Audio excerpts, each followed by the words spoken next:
Good morning, sisters. Um, I want to share my experience with you guys so you also can learn from it and be more careful. There's no doubt times are hard. The rate of crime and robbery has increased to a very large extent. Yesterday, I left the house in the morning. I went to Census Market, I, Wura, and Lara. On leaving the market, I drove a bit. Kunde was calling me. So I decided to clear off the road just after the bend. I cleared off, put on my hazard lights, and I was trying to call Kunle.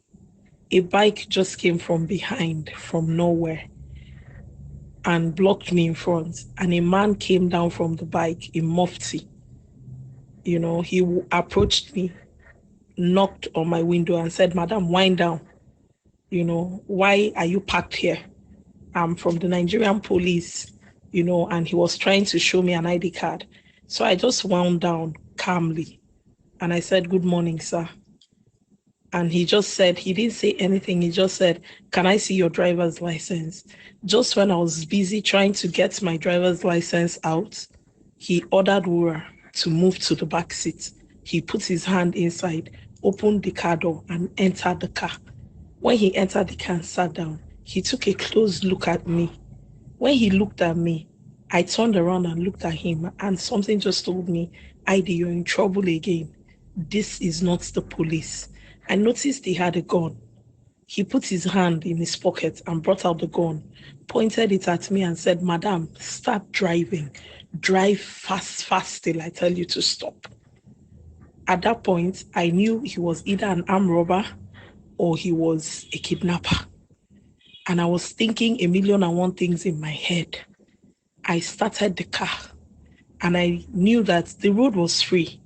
I didn't want him to take me anywhere.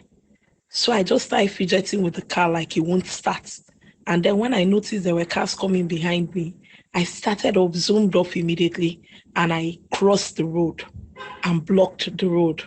Other cars started screaming, "Madam, what kind of driving is this?"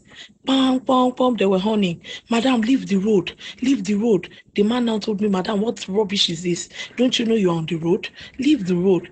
I said, "Oga, please, I'm confused. I don't even know how to drive. Maybe I should come down so that you can drive." I removed my seatbelt. He put the gun back in his jeans and he said to me, "Madam, clear of the road." I was still struggling. "Sir, please, I'm afraid. I don't know what to do." Next thing, he just looked at me and said, "God save you. Next time, don't try me again." He opened the car door, came down, walked towards his bike, came back again. In all of this, the bike man was waiting for him. I now noticed that the bike man had worn a cap and covered his face. He didn't even turn around.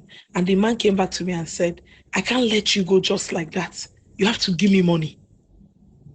I now said, "I don't have money." I opened my purse and I brought out 300 naira. He collected it.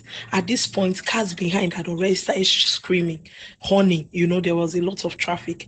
And the guy just mounted on the bike and zoomed off. What am I saying in essence? God forbid, maybe by this morning, we would have been looking for 100 million as ransom. God forbid, maybe he would have robbed me. But what can he possibly take from me? I was coming from the market. I came back home, parked the car, and I just knelt down and said, though it looks as if a lot is happening with me, I still give God thanks. I know that God is not done with me. But in all of this testimony, I just want to say we should be careful. Be careful with the people that stop us on the road. It was after then that I now started hearing a lot of people say that they've also had experiences lately in Surulere, in Aguda, where people in Mufti will just stop you. They will tell you they want to search your car, or they will tell you that they are Nigerian police and they are robbers. Broad daylight. This happened by 11 o'clock yesterday morning. A colleague of mine was talking to me yesterday evening, and he said that that's how they stopped him, and they told him they wanted to search his car. And next thing, they brought out a gun from his car that he did not know where it came from. And they said to him that, look, he's a criminal. He had a gun in his car. They took him to the police station.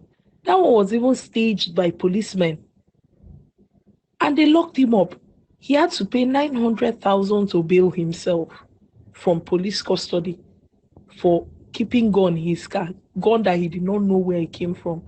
A lot of things are happening. Please, sisters, let's be vigilant and very careful. God bless you all.